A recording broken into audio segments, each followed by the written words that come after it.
Halo rekan infrastruktur, perkenalkan saya Eko, analis dari Direktorat PDPPI yang merupakan salah satu unit eselon 2 di DJPPR, Kementerian Keuangan.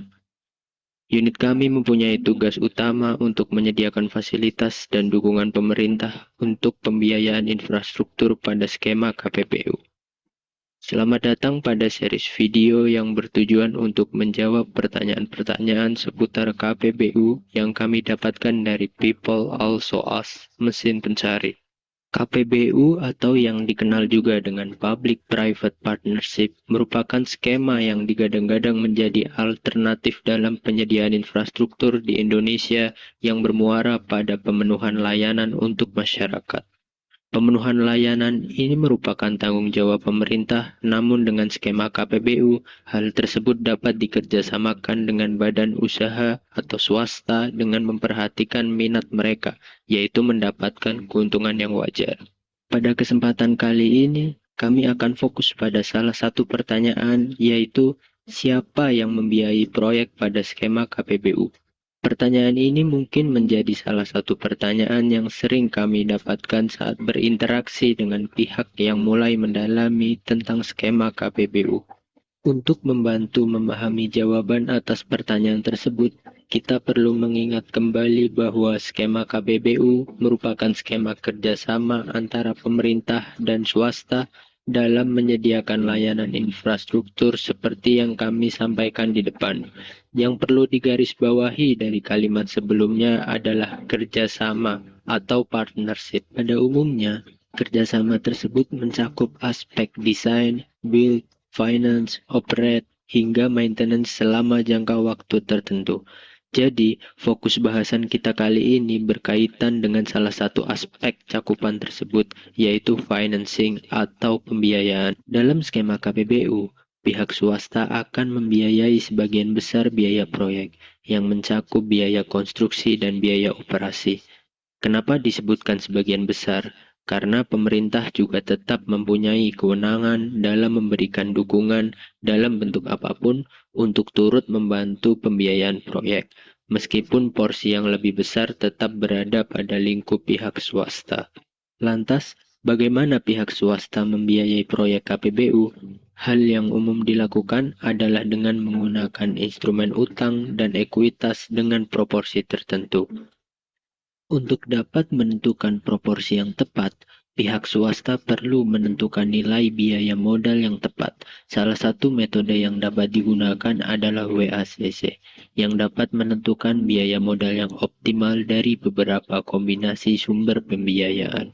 Perlu diketahui bahwa utang dan ekuitas ini diadakan oleh entitas yang khusus didirikan untuk menjalankan proyek terkait, atau dalam konteks KPBU biasa disebut sebagai badan usaha pelaksana. Jadi, lenders ataupun sponsor tidak secara langsung membiayai proyek KPBU. Dikarenakan pembiayaan dilakukan pihak swasta melalui PUP, skema KPBU sering disebut sebagai contoh penerapan dari apa yang kita kenal sebagai project finance, di mana pihak swasta tidak secara langsung mengadakan pembiayaan proyek, namun melalui entitas yang didedikasikan khusus untuk proyek terkait. Dengan penjelasan ini, apakah berarti skema KPBU merupakan skema yang gratis? Tentu saja tidak. Dalam skema KPBU, pihak swasta akan memperoleh pengembalian atas investasi mereka yang mencakup biaya konstruksi, biaya operasi, dan margin yang wajar. Aspek ini sering disebut sebagai funding atau bagaimana mekanisme pengumpulan dana guna mengembalikan investasi pihak swasta.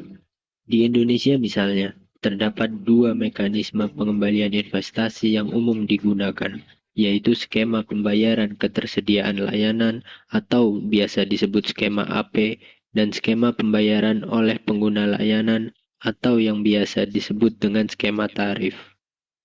Pada skema AP, pengembalian investasi pihak swasta akan diperoleh melalui pembayaran berkala oleh pemerintah, sedangkan pada skema tarif, pembayaran tersebut berasal dari tarif yang dikenakan pada pengguna layanan. Untuk dapat lebih memahami pembiayaan dalam skema KPBU, mari kita lihat contoh proyek berikut. Pertama, yaitu proyek SPAM Semarang Barat. Pada proyek ini, konsorsium PT Aetra Air Jakarta dan PT Medco Gas Indonesia keluar sebagai pemenang lelang dan membentuk BUP dengan nama PT Air Semarang Barat atau ASB. Selain dari sisi ekuitas, proyek ini juga mendapatkan pinjaman dari BCA guna membiayai kebutuhan investasinya. Sedangkan untuk pengembalian investasi pihak swasta, proyek ini menggunakan mekanisme tarif. Contoh lainnya adalah proyek Palaparing Paket Barat, di mana konsorsium Mora Telematika dan Ketrosden Trias Mitra selaku pemenang lelang membentuk BUP dengan nama PT Palaparing Barat atau disingkat PT PRB. Pada proyek ini, Bank Mandiri juga turut serta membantu pembiayaan dengan bertindak sebagai lenders. Sedangkan untuk mekanisme pengembalian investasi, proyek ini menggunakan mekanisme AP, di mana Bakti melakukan pembayaran berkala selama masa konsesi kepada PT PRB. Dengan demikian, dapat kita simpulkan bahwa pembiayaan proyek pada skema KPBU sebagian besar bersumber dari dana pihak swasta yang dikelola oleh BUP terkait baik dalam bentuk instrumen utang atau ekuitas.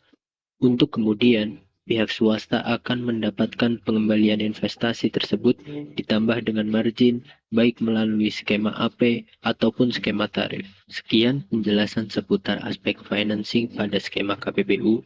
Untuk informasi lebih lanjut dapat diakses melalui website kppu.kemenkeu.go.id. Terima kasih dan sampai jumpa lagi di video berikutnya.